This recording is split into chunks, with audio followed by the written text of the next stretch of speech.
ఆమేన్. ప్రభునందు ప్రియ పరిశుద్ధ దేవుని కుమారులారా, దేవుని కుమార్తెలారా, యేసుక్రీస్తు ప్రశస్త చింపునామములో మీ అందరికీ వందనాలు. అలాగే దేవునికి స్తోత్రాలు. ప్రియులారా, ఎలా ఉన్నారు?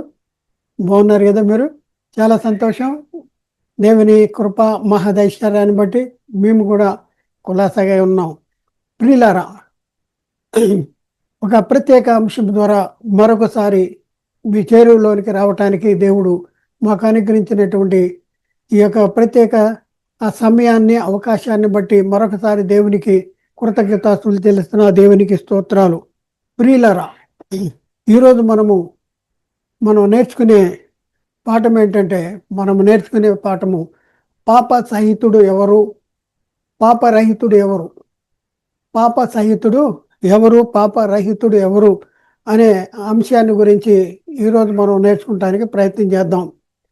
ప్రియులరా, పాపసహితుడు ప్రకృతి సంబంధమైన శరీరము, పాపరహితుడు ఆత్మ సంబంధమైన శరీరము. యోబు గ్రంథము 14వ అధ్యాయము 4వ వచనాన్ని మనం చూసుకోవచ్చు. ప్రియులరా, అయితే ఇప్పుడు పాపసహితుడి నుండి పాపరహితుడు పుట్టగలిగిన ఎంత మేలు, అలాగే ఎవడును పుట్టనేరడు. ఎవరు అంటున్నారు ఈ మాట అంటే యోబు గారు అంటున్నారు. ఇంతకీ పాపసహితుడు ఎవరు, పాపరహితుడు ఎవరు అంటే, పాపసహితుడు, పాపము సహితుడు అంటే పాపము కలిగిన వాడు ప్రకృతి సంబంధమైన శరీరము, పాపము రహితుడు అంటే ఆత్మ సంబంధమైన శరీరము. ప్రియులారు, ఒకసారి ఆలోచించేయండి. అయితే నేను అనే ఆత్మకు 2 శరీరాలు ఉన్నాయి. ఒకటి ప్రకృతి సంబంధమైన శరీరము, అది ఈ లోకంలో జీవించడానికి మాత్రమే పనికొస్తుంది.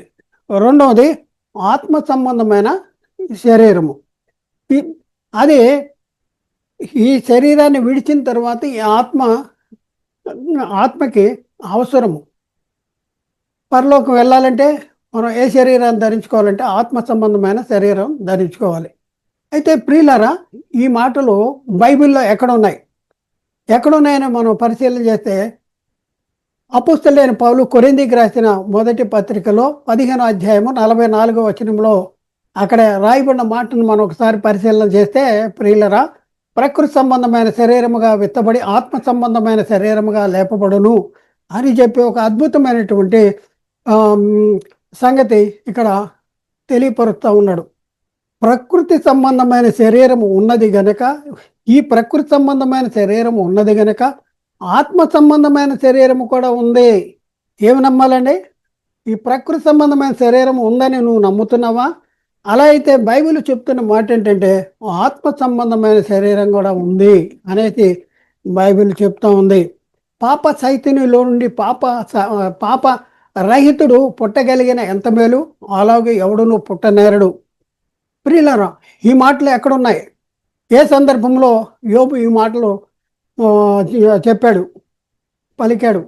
ఇది మనం తెలుసుకోవాల్సిన అవసరం ఉంది. పాప సైతన్యంలో నుండి పాపరహితుడు పుట్టగలిగిన ఎంత మేలు, అలాగే ఎవడో పుట్టనేరడు అనే మాట ఎక్కడున్నాయి? ఏ సందర్భంలో యోబు ఈ మాటలు చెప్పాడు అనేసి మనం పరిశీలన చేస్తే, ఈ మాటలు యోబు గ్రంథంలో 14వ అధ్యాయం 4వ వచనంలో ఉన్నాయి. యోబు గ్రంథం 14వ అధ్యాయం 4వ వచనాన్ని మనం పరిశీలన చేద్దాం. పాప సైతన్యంలో నుండి పాపరహితుడు పుట్టిన ఎంత మేలు, అలాగే ఎవడునో పుట్టనేరడు అనేసి యోబు గారు చెప్తూ ఉన్నాడు. ప్రియులారా, ఒకసారి ఆలోచించండి, ఏ సందర్భంలో యోబు గారు ఈ మాటలు అన్నాడు? ఇది మనం పరిశీలన చేసుకోవాల్సిన అవసరం ఉంది. అది పరిశీలన చేసుకుంటేనే పాపరహితుడు ఎవరు, పాప సహితుడు ఎవరు అనేది మనకు అర్థమవుద్ది. ప్రియులారా, ఈ మాటలు పలుకుటకు ముందు యోబు గారు ఎలాంటి పరిస్థితిని ఎదుర్కొన్నాడు? ఇది ఎప్పుడైనా గమనించారా? ఒకసారి మనం ఆలోచిద్దాం, లేఖనాలను పరిశీలన చేద్దాం. అయితే యోబు గారి జీవితంలో ఎలాంటి పరిస్థితిని ఎదుర్కొన్నాడు అంటే, ఎద్దులు, నాగలి, దున్నుతూ గాడిదలు, షేబాయిలు వాటిని మీద పడి వాటిని పట్టుకొని పోయిరి. ఖడ్గముతో పనివారిని హతము చేసిరి. దేవుని అగ్ని ఆకాశము నుండి పడి గొర్రెలను పనివారిని పనివారిని రగుల పెట్టి కాల్చివేసెను. కల్దీయులు 3 సమూహములుగా వచ్చి ఒంటెల మీద పడి వాటిని కొనిపోయి ఖడ్గము చేత పనివారిని చంపితిరి. నీ కుమారులు నీ కుమార్తెలు తమ అన్న ఇంట భోజనము చేయుచు ద్రాక్షరసము పానము చేయుచుండగా గొప్ప సుడిగాలి అరణ్య మార్గములు వచ్చి ఆ ఇంటిని 4 మూలలు కొట్టగా అది యవ్వనముల మీద పడినందున వారు చనిపోయారు. అపవాది యెహోవా సన్నిధి నుండి వెళ్ళి అరికాలు మొదలుకుని నడినెత్తి వరకు బాధగల కురుపులతో యోబును మొత్తెను.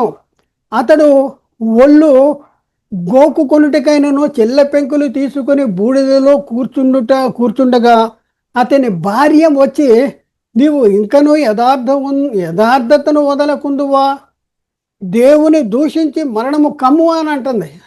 చూడండి ఎలాంటి పరిస్థితి యోబు ఎదుర్కొన్నాడు. ఇంకా మనం పరిశీలన చేద్దాం ప్రియులరా. భోజనమును మారుగా నాకు నిట్టూర్పు కలుగుతున్నది, నా మొర్ర నీళ్ల వలె ప్రవహించుతున్నది. చూడండి యోబు గారు అంటున్నారు, భోజనానికి మారుగా నాకు నిట్టూర్పు కలుగుతున్నది అంటాడు. ఇంకా మనం చూద్దాం ఏది వచ్చునని నేను భయపడుతున్నో అదియే నాకు సంభవించినది. యోబు గారు అంటున్న మాట, నాకు భీతి పుట్టించినదే నా మీద వచ్చుతున్నది. నాకు నెమ్మది లేదు, సుఖము లేదు, విశ్రాంతి లేదు, శ్రమయే నాకు సంభవించి ఉన్నది అనేసి యోబు గారు అంటున్నటువంటి మాటలని మనం యోబు గ్రంథంలో చూడవచ్చు. ప్రియులరా, అలా బాధపడుతున్నటువంటి యోబు గారు ఏమంటున్నారంటే, తల్లి గర్భము నుండి పుట్టినప్పుడే ప్రకృతి సంబంధమైన శరీరముతో కాకుండా ఆత్మ సంబంధమైన శరీరముతో పుడితే ఎంత మేలు. చూడండి ఏమంటాడు, యోబు గారు ఎంతో బాధపడుతున్నాడు. ఈ బాధపడుతున్నటువంటి యోబు గారు ఏమంటున్నాడంటే, అసలు తల్లి గర్భము నుండి పుట్టినప్పుడే ఈ ప్రకృతి సంబంధమైన శరీరంతో కాకుండా ఆత్మ సంబంధమైన శరీరంతో పుడితే ఎంత మేలు అని అంటున్నాడు ప్రియులరా. అంటున్నాడు ఎందుకంటే ఈ ఆత్మ సంబంధమైన శరీరానికి బాధలు కష్టాలు ఉండవు. ఈ ఆత్మ సంబంధమైన శరీరము నిత్యము ఉండే శరీరం అని భావిస్తున్నటువంటి సందర్భంలో యోబు గారు 14వ అధ్యాయం 1-5 వచనాల్లో సంగతులు మాట్లాడాడు. ప్రియులరా ఒకసారి అలా బాధపడుతున్నటువంటి యోబు గారు ఏమంటున్నారంటే, తల్లి గర్భము నుండి పుట్టినప్పుడే ప్రకృతి సంబంధమైన శరీరము కాకుండా ఆత్మ సంబంధమైన శరీరముతో పుడితే ఎంత మేలు అంటాడు. అంటే ఇక్కడ మనం పరిశీలన చేస్తే పాప సహితం నుండి అంటే ప్రకృతి సంబంధమైన శరీరము నుండి పాపరహితుడు పుట్టిన ఆత్మ సంబంధమైన శరీరం పుట్టిన ఎంత మేలు అంటున్నాడు. ఎందుకంటే ఆత్మ సంబంధమైన శరీరానికి మరణం ఉండదు, శ్రమలు ఉండవు, కష్టాలు ఉండవు, అది నిత్యము ఉండేటటువంటి పరిస్థితి. అయితే ఎంతో మేలు. అయితే తల్లి గర్భము నుండి అంటే ప్రకృతి సంబంధమైన శరీరము నుండి ఆత్మ సంబంధమైన శరీరం పుట్టుద్దా అంటే పుట్టదు. కానీ యోబు గారికి ఉన్నటువంటి బాధలో ఈ మాటలు అంటున్నాడు. అలా బాధపడుతున్నటువంటి యోబు గారు ఏమంటున్నాడంటే, తల్లి గర్భము నుండి పుట్టినప్పుడే ప్రకృతి సంబంధమైన శరీరంతో కాకుండా ఆత్మ సంబంధమైన శరీరంతో పుడితే ఎంత మేలు అంటాడు. తల్లి గర్భము నుండి పుట్టినప్పుడే మరి ఆ తర్వాత యోబు గారు అంటున్నారు ఏమంటే, పాప సైతునిలో ఉండి పాప సైతుడు పుట్టనేరడు అని అంటున్నాడు. పుట్టనేరడు నిజమే, ప్రకృతి సంబంధమైన శరీరం ప్రకృతి సంబంధమైన శరీరమే పుట్టుద్ది, కానీ ఆత్మ సంబంధమైన శరీరం పుట్టదు. ఇప్పుడు మనకి ఒక స్పష్టత రావాలి. అదేంటంటే ప్రియులరా, పాప సహితుడు ప్రకృతి సంబంధమైన శరీరం అని, పాప సహితుడు అంటే పాపము కలిగిన వాడు ప్రకృతి సంబంధమైన శరీరం అని, పాపరహితుడు అంటే పాపము లేనివాడు ఆత్మ సంబంధమైన శరీరం అని మనం ఎలా నిర్ధారించగలము? మనం ఎలా నిర్ధారించగలము? ఇందుకు లేఖనం ఏమైనా చెప్తుందా ఇది మనం ఆలోచించుకోవాల్సిన అవసరం ఉంది. ఉత్తుత్తినే పాపసహితుడు అంటే ప్రకృతి సంబంధమైన శరీరము అని చెప్పడానికి వీళ్ళది. ఉత్తుత్తినే చెప్పడానికి లేఖనాధారాలు కావాలి. చూద్దాం ప్రియులారా, లేఖనాధారాలు చూద్దాం. అయితే యేసుక్రీస్తు మొదటి రాకడలో ఏ శరీరంతో వచ్చాడు, ఇది మనం ఆలోచించాలి. అలాగే యేసుక్రీస్తు రెండవ రాకడలో ఏ శరీరంతో వస్తాడని బైబిల్ చెప్తుంది. ఇది మనకు అర్థం కావాలి. ఇది మనకు అర్థమైతేనే పాపసహితుడెవరు, పాపరహితుడెవరు అనేది మనకి అర్థమవుంది. అయితే ప్రియులరా, యేసుక్రీస్తు మొదటి రాకడలో పాప శరీరాకారంతో వచ్చాడు. పాప శరీరాకారంతో వచ్చాడు. యేసుక్రీస్తు రెండోసారి పాపము లేని శరీరంతో వస్తాడు. పాపము లేని శరీరంతో. ఇది నిజమేనా? దీనికి లేఖన ఆధారాలు ఉన్నాయా అంటే అవును, దీనికి బైబిల్లో నిర్దిష్టమైనటువంటి ఆధారాలు ఉన్నాయి. వాటిని ఇప్పుడు మనం తెలుసుకుందాం ప్రియులరా. దేవుడు తన సొంత కుమారుని మొదటి రాకడలో పాప శరీరాకారంతో పంపాడు. ఏ శరీరాకారంతో పంపాడు? యేసుక్రీస్తునే దేవుడు తన సొంత కుమారుని పాప శరీరాకారంతో పంపాడు. ఎక్కడుంది ఈ మాటలో? రోమాపత్రికలో 8వ అధ్యాయంలో 3-4 వచనాల్లో మనం పరిశీలన చేస్తే, శరీరమును అనుసరింపక ఆత్మను అనుసరించే నడుచుకుని మన యందు ధర్మశాస్త్ర సంబంధమైన నీతి విధి నెరవేర్చబడవలననే పాప పరిహారం నిమిత్తమంట 4వ వచనం, దేవుడు తన సొంత కుమారుని పాప శరీరాకారంతో పంపి ఆయన శరీరమందు మన పాపములకు శిక్ష విధించాను. ఏ శరీర ఆకారంతో పంపించంటే పాప శరీర ఆకారంతో పంపించాడు అనేసి లేఖనాల్లో చాలా స్పష్టంగా ఉంది. అయితే యేసుక్రీస్తు రెండవ రాకడలో ఆత్మ సంబంధమైన శరీరం ధరించుకుని ఈ లోకానికి వస్తాడు. ఈ ఆత్మ సంబంధమైన శరీరాన్ని గురించి బైబిల్ ఏం చెప్తుందంటే పాపము లేని శరీరము అనే చెప్తుంది. పాపము లేని శరీరము అంటే యేసుక్రీస్తు రెండవ రాకడలో పాపము లేని శరీరము అనగా అక్షయ శరీరంతో ఈ లోకానికి వస్తాడు. అక్షయ శరీరాలు ధరించుకుంటాడు. ప్రకృతి సంబంధమైన శరీరం ధరించుకోడు, మట్టి శరీరాన్ని ధరించుకోడు, మరి పాప సహితమైనటువంటి శరీరాన్ని ధరించుకోడు. ఏ శరీరాన్ని ధరించుకుంటాడు? పాప రహితమైనటువంటి శరీరాన్ని ధరించుకున్నాడు. పాపము లేని శరీరం, దాన్నే ఏమంటే అక్షయ శరీరము అనేసి బైబిల్ చెప్తా ఉంది.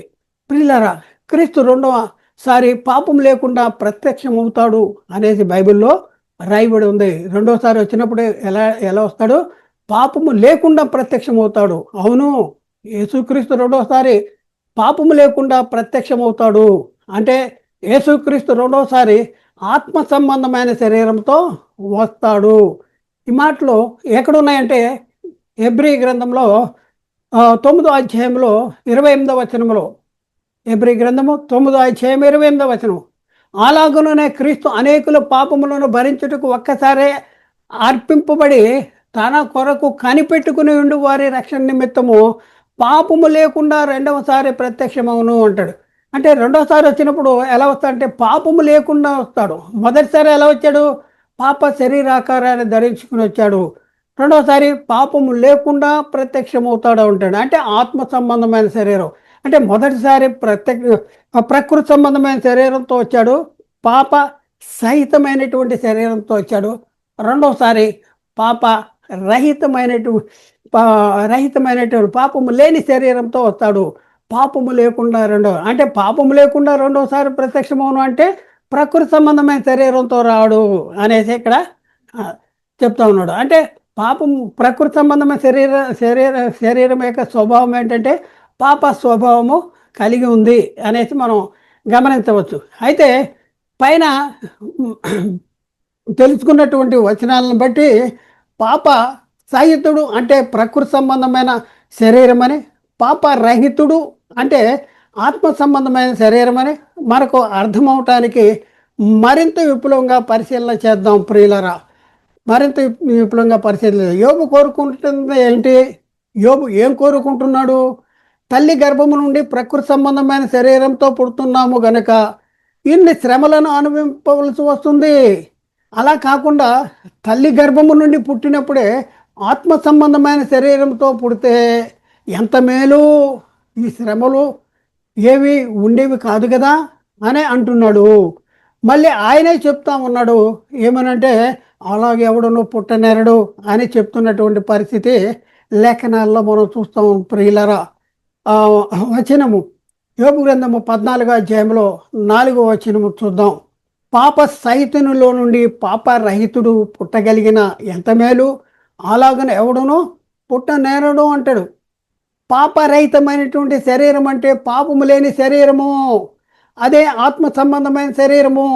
ఈ ఆత్మ సంబంధమైన శరీరమును మనము యేసుక్రీస్తు రెండవ రాకడలో మాత్రమే ధరించుకుంటాము. పాప సహితమైనటువంటి శరీరమునకున్న లక్షణాలను గురించి యోబు గ్రంథము 14వ అధ్యాయము 1 నుండి 2, 5 ఈ వచనాల్లో చాలా చక్కగా తెలియపరిచాడు. యోబు గారు స్త్రీ కనిన నరుడు పాపసహితుడు అని చెప్తా ఉన్నాడు. పాపసహితుడు ఎవరంటే స్త్రీ కనిన నరుడు. ఈ పాపసహితుడే ప్రకృతి సంబంధమైన శరీరము.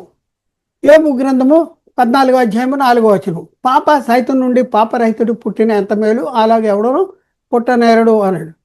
పాప సహితుడు అంటే ప్రకృతి సంబంధమైన శరీరమే అని మనము ఎలా అర్థం చేసుకోవాలి? ఎలాగంటే ఈ పాప సహితుడికి ఉన్న గుణాలు, ఈ పాప సహితుడికి ఉన్న గుణాలు లేక లక్షణాలు ప్రకృతి సంబంధమైన శరీరానికి కూడా ఉన్నాయి.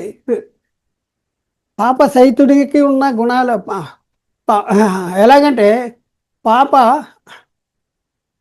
సహితునికి ఉన్నటువంటి గుణాలే ప్రకృతి సంబంధమైన శరీరానికి కూడా ఉన్నాయి. పాపము కలిగినటువంటి శరీరము ఉన్న గుణాలు ప్రకృతి సంబంధమైన శరీరానికి ఉన్నాయి. పాప రహితుడు స్త్రీ కనిన నరుడు. పాప సహితుడు పాపము కలిగిన వాడు ఎవరు అంటే స్త్రీ కనిన నరుడు. అంటే ప్రకృతి సంబంధమైన శరీరం యొక్క గుణాలు, లక్షణాలు మనం ఇప్పుడు తెలుసుకుందాం. యోబు గ్రంథం 14వ అధ్యాయం 1, 2 వచనాల్లో స్త్రీ కనిన నరుడు కొద్ది దినములు వాడే మిక్కిలి బాధనందును. స్త్రీ కనిన నరుడు కొద్ది దినములు వాడే మిక్కిలి బాధ. ఈ స్త్రీ కనిన నరుడు ఎవరు? పాప సహితుడు. అలాగే పువ్వు వికసించినట్లు వాడు పెరిగి వాడిపోవును, నీడ కనబడకపోవునట్లు వాడు నిలవకపోవును అనేసి చెప్తున్నాడు. అలాగే యోబు గ్రంథం 14వ అధ్యాయం 5వ వచనంలో నరుల ఆయుష్కాలము పరిమితి కలది, వారి నెలల సంఖ్య నీకు తెలిసే ఉన్నది, మింత జాలని వయ పరిమాణమును నీవు వారికి నియమించి ఉన్నావు అని అంటాడు. ఇలా ఇప్పుడు మనం వరుసలో చూద్దాం. స్త్రీ కనిన నరుడు కొద్ది దినముల వాడిగా ఉండి మిక్కిలి బాధపడతాడంట. అలాగే పువ్వు వికసించినట్లు పెరిగి వాడిపోతాడంట. నీడ కనపడకపోవున్నట్లు వాడు నిలవక పారిపోవునంట. అలాగే నరులు ఆయుష్కాలము పరిమితి కలది అనేసి 5 వారి నెలల సంఖ్య నీకు తెలిసే ఉన్నది అంటాడు. 6 మించు దానిని వై పరిమాణమును నీవు వారికి నియమించి ఉన్నావు అనేసి ఇక్కడ రాయబడింది. అంటే పాప సహితమైన శరీరము, పాపము కలిగినటువంటి శరీరము, పాప సహితమైన శరీరము ఉన్న క్యారెక్టర్లే ప్రకృతి సంబంధమైన శరీరానికి ఉన్నాయి. ఇప్పుడు మనం చూద్దాం పాప సహితుడికి ఉన్న క్యారెక్టర్ ఏంటి. యోబు గ్రంథం 14వ అధ్యాయం 1వ వచనంలో స్త్రీ కన్నరుడు కొద్ది దినములు వాడే మిక్కిలి బాధనందును అనేసి అక్కడ రాయబడింది. ఇది దేనికి? పాప సహితునికి ఉన్న క్యారెక్టర్ అనమాట. అయితే ప్రకృతి సంబంధమైన శరీరానికి ఉన్న క్యారెక్టర్ ఏంటి అంటే కీర్తన గ్రంథం 90వ కీర్తన 10వ వచనంలో మా ఆయుష్కాలము 70 సంవత్సరములు, అధిక బలమున్న 80 సంవత్సరములు అగును, ఆయనను వాటి వైభవము ఆయాసమే, దుఃఖమే, అది త్వరగా గతించిపోవును, మేము ఎగిరిపోదుము. అది గతించిపోద్దంట. ఏది? ప్రకృతి సంబంధమైన శరీరం గతించిపోద్ది, మేము ఎగిరిపోతాం. ఎగిరిపోయేది ఏంటి? ఆత్మ. అలాగే యోబు గ్రంథం 14వ అధ్యాయం 5వ వచనంలో నరుల ఆయుష్కాలము పరిమితి కలదంట. నరుల ఆయుష్కాలము పరిమితి కలది, వారి నెలల సంఖ్య నీకు తెలిసే ఉన్నది, మింత దానిని వై పరిమాణము నీవు వారికి నియమించి ఉన్నావు అనేసి. అయితే ఇది స్త్రీ కన్నా నరుడి యొక్క క్యారెక్టరు. ఇప్పుడు ప్రకృతి సంబంధమైన శరీరానికి ఉన్న క్యారెక్టర్ని మనం చూస్తే కీర్తన గ్రంథం 89:47లో నా ఆయుష్కాలము ఎంత కొద్దిదో జ్ఞాపకము చేసుకునుము. ఎంత వ్యర్థముగా నీవు నరులందరినీ సృజించినావు. నా ఆయుష్కాలము ఎంత కొద్దిదో జ్ఞాపకం చేసుకో అనేసి అక్కడ చెప్తా ఉన్నాడు.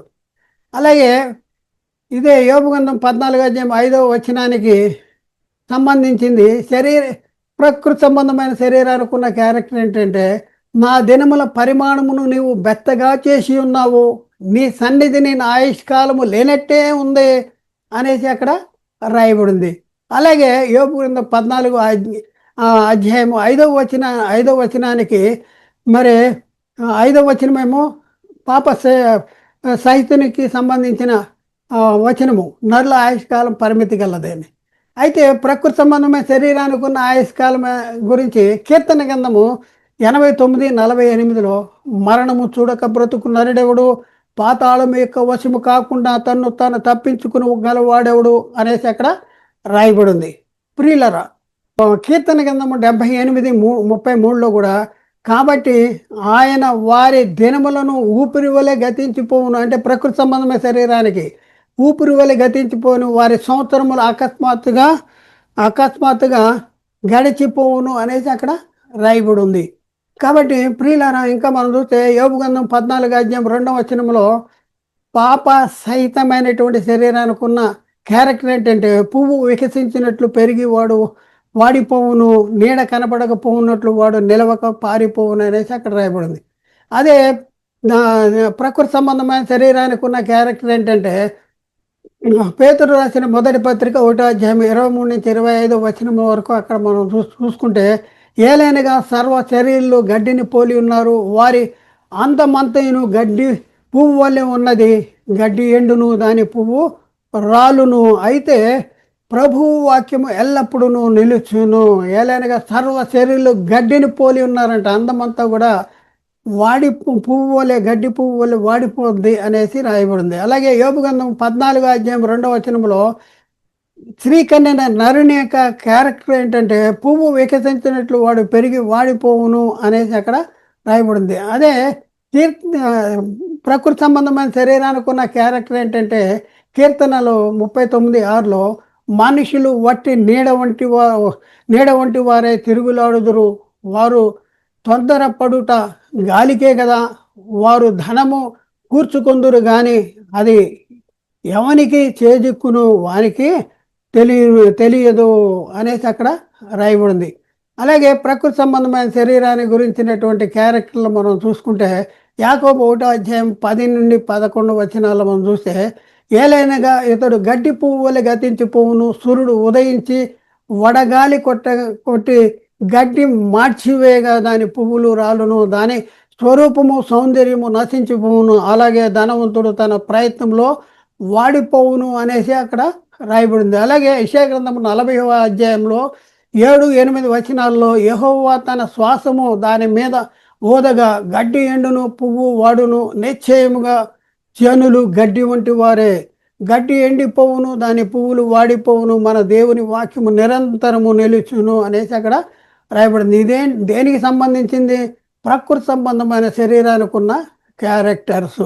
యాకోబు పత్రిక 4:13-16 కూడా అక్కడ రాయబడింది. నేడైనను రేపైనను ఒక పట్టణమునకు వెళ్ళి అక్కడ 1 సంవత్సరము ఉండి వ్యాపారము చేసి లాభము సంపాదించు కొందము రండి అని చెప్పుకున్న వారులారా, రేపేమి సంభవించునో మీకేమి తెలియదు, మీ జీవమేపాటిది, మీరు కొంతలో కనపడి అంతలో మాయమైపోవు, ఆవిరి వంటి వారే అనేసి అక్కడ రాయబడింది. అలాగే కీర్తన గ్రంథంలో 37వ కీర్తన 2వ వారు గడ్డి వలనే త్వరగా ఎండిపోవుదురు, పచ్చని కూర వలనే వాడిపోవుదురు అనేసి అక్కడ రాయబడింది. అలాగే కీర్తన 102:11 నా దినములు సాగిపోవు నీడను పోలి ఉన్నవి, గడ్డి వలె నేను వాడి ఉన్నాను అనేసి అక్కడ రాయబడి ఉంది. కాబట్టి ప్రియులారా, ఇది పాప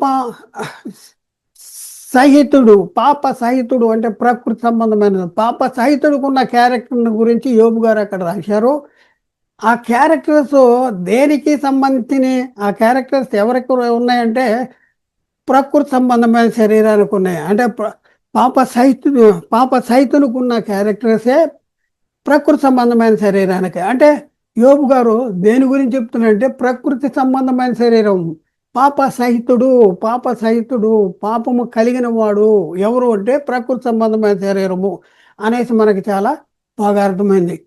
అయితే ప్రశ్న, పాపరహితుడు ఎవరు, పాపము లేనివాడు ఎవరు అనేసి మనం పరిశీలన చేసుకుంటే, పాపము లేనివాడు ఎవరు అనేసి మనం పరిశీలన చేస్తే జవాబు, పాపరహితుడు నిత్యమైనదిను నివాసము, నిత్యమైన నివాసము, అక్షయమైన శరీరము, మహిమగల శరీరము, బలమైన శరీరము, ఆత్మ సంబంధమైన శరీరము.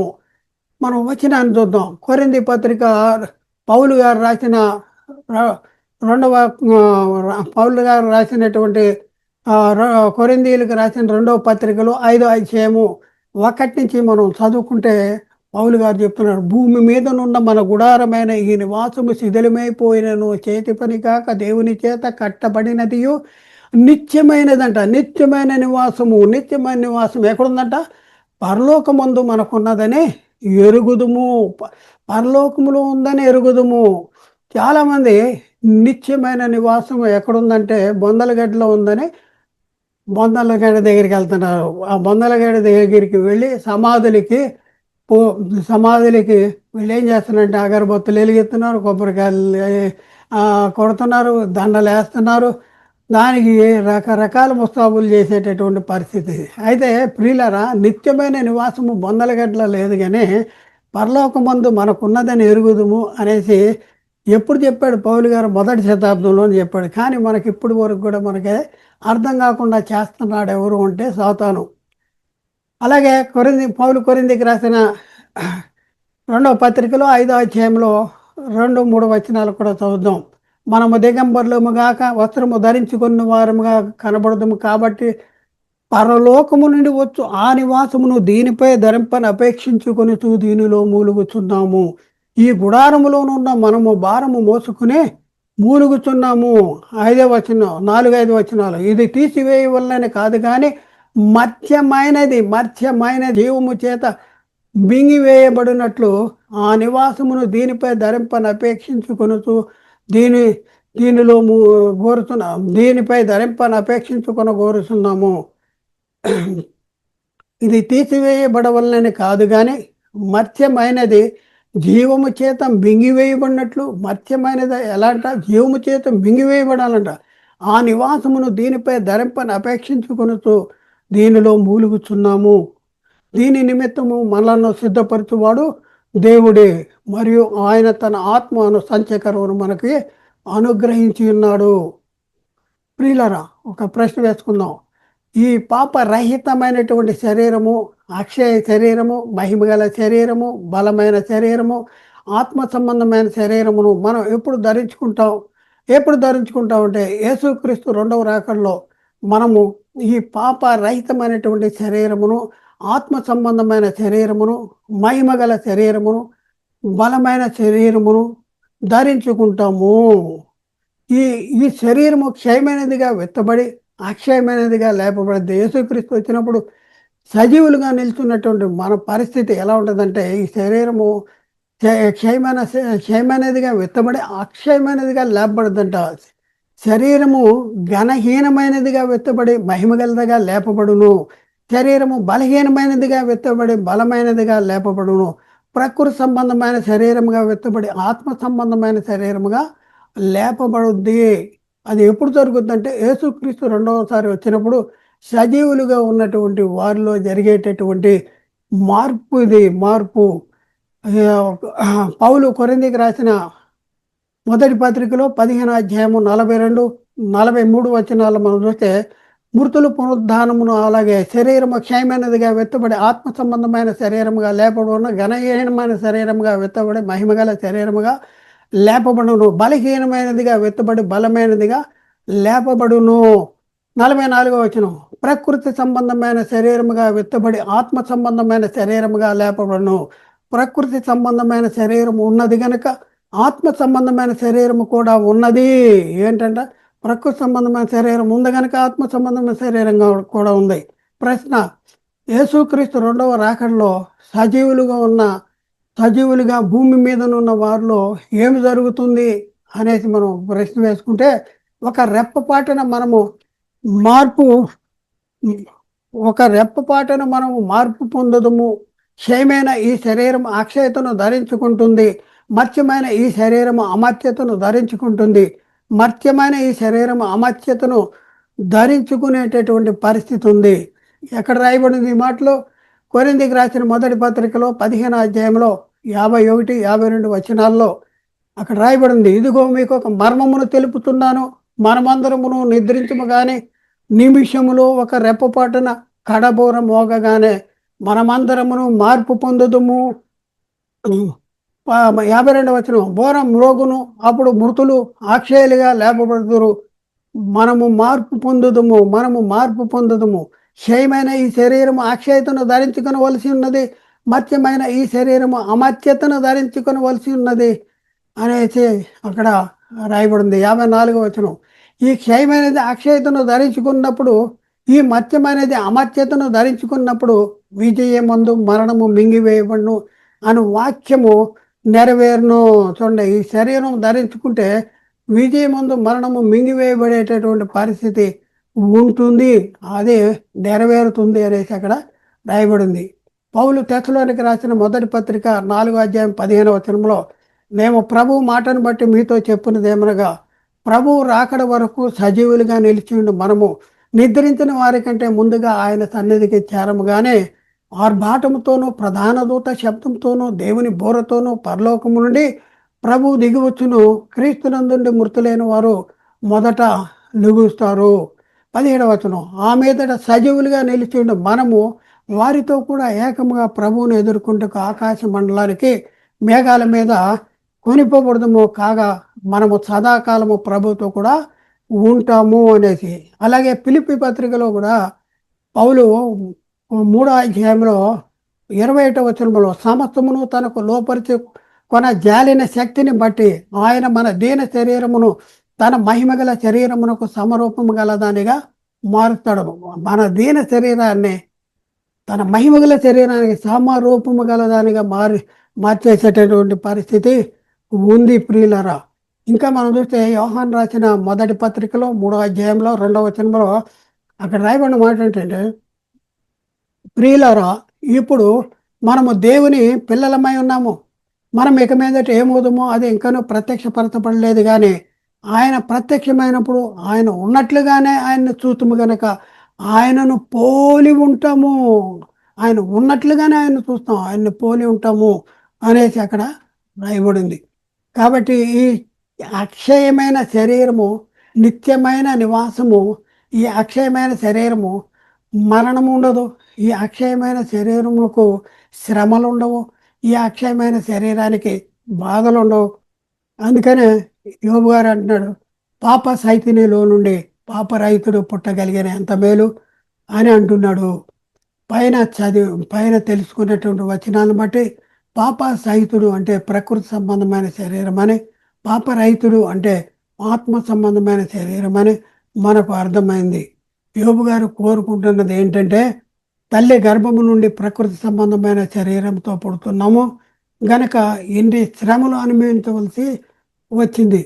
అలా కాకుండా తల్లి గర్భము నుండి పుట్టినప్పుడే ఆత్మ సంబంధమైన శరీరంతో పుడితే ఎంత మేలు, ఈ శ్రమలు ఏవి ఉండేవి కదా అని అంటున్నాడు. మళ్ళీ ఆయనే చెప్తున్నాడు, అలాగే ఎవడో పుట్టనేరడు అనేసి చెప్తా ఉన్నాడు.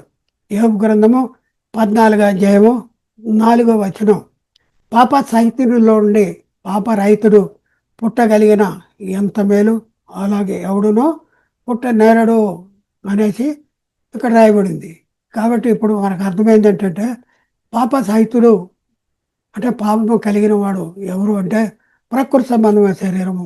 పాపరహితుడు అంటే పాపము లేనివాడు ఎవరంటే ఆత్మ సంబంధమైన శరీరము అనేసి మనకు అర్థమైంది. కాబట్టి ప్రియులరా, ఆలోచించండి, అర్థం చేసుకోండి, సత్యాన్ని గ్రహించడానికి ప్రయత్నించేయండి. దేవుడు మాట్లాడిన ప్రతి మాట ప్రతి ఒక్క హృదయంలో నీరు గట్టి ఫలం చేయనుగాక. ఆమేన్. అందరికీ వందనాలు. దేవునికి స్తోత్రం.